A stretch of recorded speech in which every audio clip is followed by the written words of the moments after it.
This video and all other videos on this channel are for entertainment purposes only. The content of this video and all other videos on this channel are the opinions of the creator only and do not constitute legal, trading, investment, or financial advice of any kind. Investing carries a high level of risk and the majority of retail clients lose money. Do not invest any capital unless you understand the risks and you are prepared to lose it all.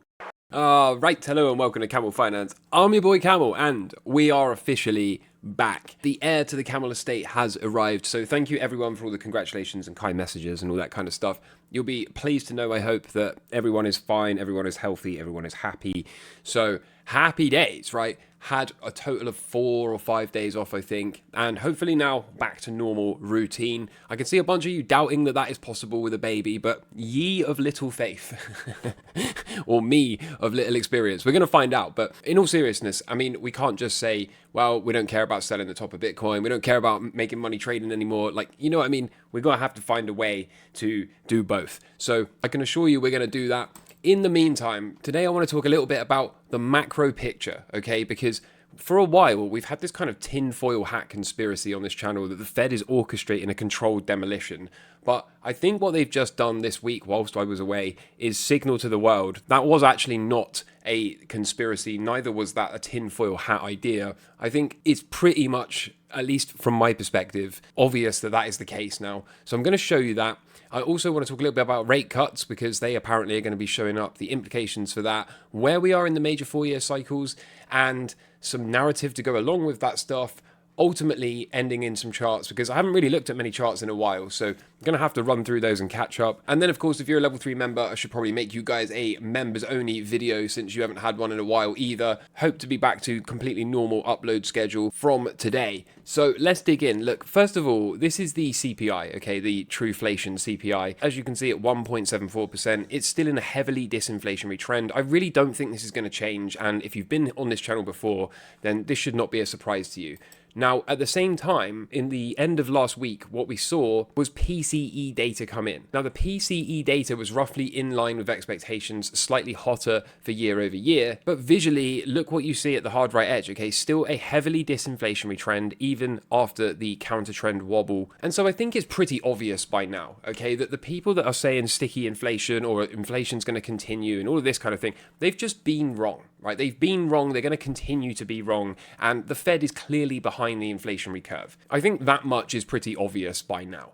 However, there has been this argument that maybe the labour market is not deteriorating at a recessionary rate. Okay, this has been the case. We keep seeing a lot of confusing data, a lot of conflicting data in the jobs markets, or jobs data sets, I should say. We keep seeing revisions, which again, the Camel Crew has been asking the questions, why do they keep revising the data, right? Is that just run-of-the-mill stuff? Does it make it more accurate? Or are they playing some kind of fast and loose with the numbers here? And again, for a while, as I said earlier, it was kind of a crack pipe conspiracy we held on this channel that they were engineering a controlled demolition. And as I also said earlier, I really think that's turned out to be the case. I really think this is true now, and I'm going to show you why. Because as of just Thursday last week, we had initial jobless claims not looking too bad, continuing claims not looking too bad, and this was leading a lot of analysts and macro guys and traders and investors to look around and say, well, what's going on here, right? You've got ADP crashing as if it's already been in a recession for weeks. You've got other metrics, jobs data, unemployment rate, which really looks kind of stable and doesn't look too bad at all. Even 1 or 2 of my weekend's deep dives, I was able to point at this kind of jobs data and say things like, well, actually, this is a marginal improvement, right? It's not enough to invalidate the setup, but it is an improvement, right, relative to the prior readouts. So just maybe the music can keep playing for a while longer. That was, however, until I went to hospital to have this baby and come back, and pandemonium in the job market. Okay, this is absolutely ridiculous. Look at the revisions for May and June. May was originally 144,000 jobs, is now just 19K. Okay, and June was originally 147k added, and now it's just 14k. What?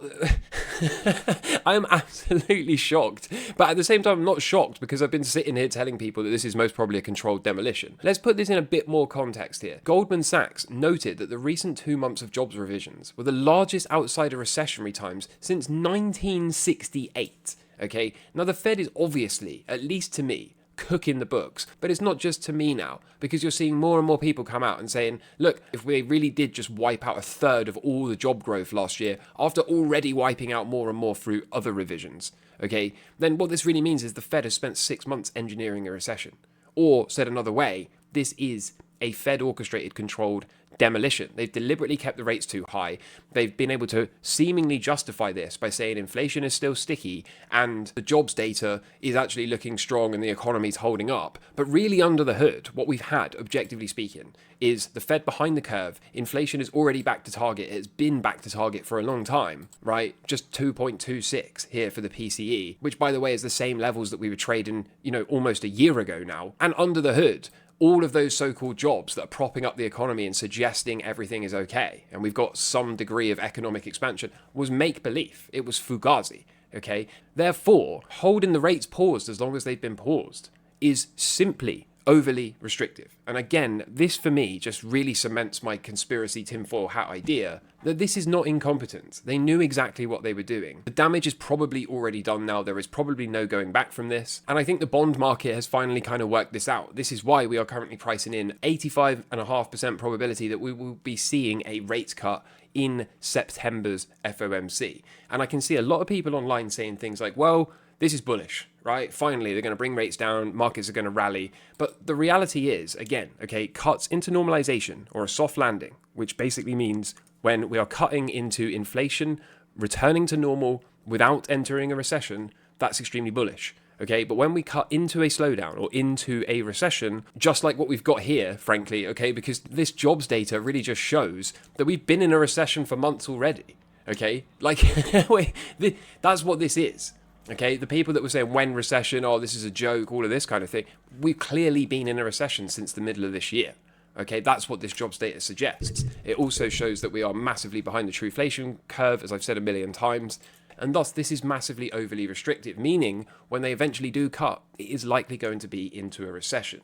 Okay, again, not a surprise if you're part of the Camel Crew. If it's your first time here, this might be a little bit much for you to take in right now, but think about what I'm saying, right? If the first cut is in September, if the bond market doesn't reprice this in the other direction, then we are likely going to be cutting into a recession, and that means we're likely going to have seen the top. Now, historically, markets can tolerate 1 to 2 rate cuts before the true top comes in, which again, if it occurs in September, may tell us 1-2 months of upside is ahead before we enter that month 3 and we start to really fall off a cliff. But note how all of this stuff so far is really macro related, right? Macro, recessionary, that kind of stuff. But it's also in the charts at the same time. The S&P 500 is entering the final leg of its 4-year cycle before it's going to start to decline and head for that 4-year cycle low next year. And it's not just the S&P and the stocks that are likely just one leg away from the ultimate top before declining into a 4-year cycle low.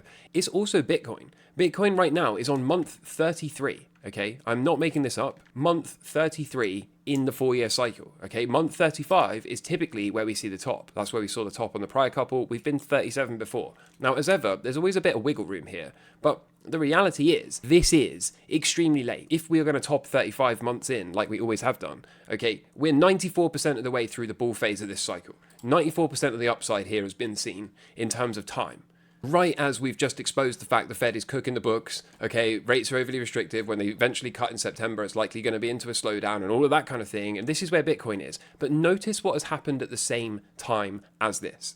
Right now, we've got the fire in the madhouse. We've got Eric Trump telling everyone to go and buy the dip. You know, his timing is not really that good, is it, historically speaking? Meanwhile, Saylor is out here saying there's never going to be another bear market. There's no more winter, okay? Bear markets are cancelled, the 4-year cycle's dead, and this is not his idea, is it? This has been proliferating. We've been covering this the prior 2 weeks on this channel, that this caught on like a virus. It's spread like wildfire throughout crypto Twitter. Everyone is running with this idea, and notice where they've done it, okay? They didn't start to postulate this idea months ago or at the beginning of this cycle, did they? They waited all the way until 94% of the entire bull phase of this cycle was probably over, and then started to say, you know what? No more 4-year cycles, no more bear markets, okay? That to me is a little bit alarming, especially with the macro backdrop. And we've also seen things like this, okay? The FCA is going to lift the ban on retail access to crypto ETNs in the UK.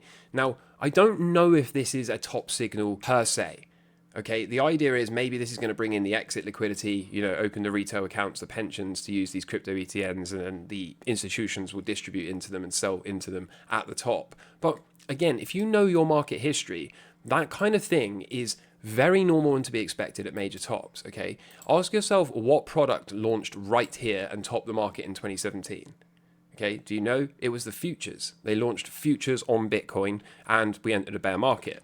Okay, what happened up here?